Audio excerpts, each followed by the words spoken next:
Bon, on va pas se mentir, on va y aller cash et puis tout de suite briser les barrières. Vous êtes en train de vous dire, je le sais très bien, mais est-ce que Anne a mangé quelqu'un? Eh ben non, j'ai mangé personne. Il se trouve que je suis victime d'une grossesse, voilà, ça arrive à des gens très très bien. Comme tout le monde, j'aurais aimé avoir le corps de Bar Raffaelli, enceinte. Il se trouve que j'ai plus la forme d'une barre de Kinder Delice, mais bon, avant d'être enceinte, t'as quand même des attentes, des envies. Tu dis oui, quand je serai enceinte, j'aimerais que de dos on voit pas que je suis enceinte. Moi je me disais ça, tu vois. Il se trouve que maintenant, enfin de loin, vu du ciel ou encrypté, on voit que je suis enceinte. Pour ne pas dire grosse. Alors évidemment, être enceinte, c'est plein de moments super. Hein. C'est pas non plus un truc de ouf. Il y a des moments très durs quand t'es enceinte. J'ai des épreuves, je suis fatiguée, je suis cernée. Et puis on me dit que j'ai une tête de femme enceinte. Alors déjà, quand on me disait que j'avais le corps d'une femme enceinte, je prenais relativement mal. Maintenant qu'on me dit que j'ai la tête d'une femme enceinte, je sais pas trop comment le prendre. Bon, j'ai pas eu tout ce qui était problème de nausée, grâce à Dieu, hein. Mais voilà, j'ai passé 2 mois déjà à être exécrable, au point que les gens me supportaient plus. Moi, mon mari, il était à 2 doigts de partir en me disant mais qui est cette bête qui te ronge et dont je n'avais pas connaissance avant que tu tombes enceinte. Et moi non plus, j'avais pas connaissance de cette personne qui était une salope. Je savais pas que j'étais capable d'une telle violence physique et verbale.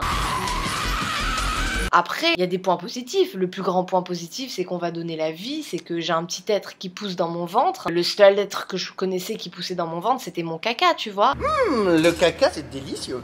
Et je sais que c'est une chance que j'ai, mais moi j'aimais bien l'histoire des cigognes. J'aimais bien l'histoire des choux. C'était moins douloureux. Tu vois, t'es chez toi, tranquille pendant 9 mois, tu bois des verres de vin, tu fumes des ouinges, tu fumes des clopes, t'as une vie complètement loufoque, et puis un jour on sonne à ta porte et il y a un bébé qui a été livré. Moi là j'ai dû tout arrêter. Je fais plus de kiff. Tout ce que j'aimais le plus, j'ai plus le droit de le faire. Je suis pas en deuil quoi. Bon, il y a toutes les mamans qui sont dans le truc de Oh, la grossesse, c'est génial et tout ça. qu'est-ce qui est génial dans la grossesse? Je vous pose la question. Au sens génialissime du terme. Alors, il y a ça qui est génial. C'est génial, t'as des gros ins. Mais c'est génial pour qui? C'est pas génial pour moi. Hein. Parce que moi, c'est douloureux, ça pèse, j'ai dû changer ma lingerie. Et puis mes tétons, ils sont quand même en train de tourner Obama là. Et quand ton mec te demande plus des photos de tes ins que des photos de ton ventre, tu commences à te poser des questions aussi. Et tout ça pour finir sur une table d'opération où je vais souffrir ma mère. Je suis pas venue ici pour souffrir, ok? Et fait du sport, et fait de la natation, sans compter l'alimentation, quoi. J'ai la dalle en permanence, je suis fatiguée d'avoir faim. Je suis obligée de me faire coacher par mon mari. Et ça, tu manges. Ça, tu manges pas. Il est 22h, t'as pas le droit de manger une forêt noire.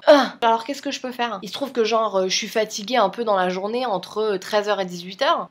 Merci. C'est des trucs que je connaissais pas, moi qui ai une énergie à revendre. Aujourd'hui, j'ai besoin d'une énergie à acheter, quoi, parce que je suis au bout du rôle, ça. Et je suis qu'au début. Comment je vais faire? Et puis je dis ça, je me plains parce que c'est mon habitude de me plaindre dans mes vidéos. Sinon, si je me plains pas à vous, je me plains à qui? Certainement pas à mon mari qui croit que je suis quelqu'un d'extraordinaire. J'ai un conseil à donner aux nanas qui sont enceintes, c'est vivez votre grossesse comme vous avez envie de la vivre. Faites ce qui vous plaît, ne vous stressez pas et fiez-vous à votre instinct. Toujours là pour rendre service, hein.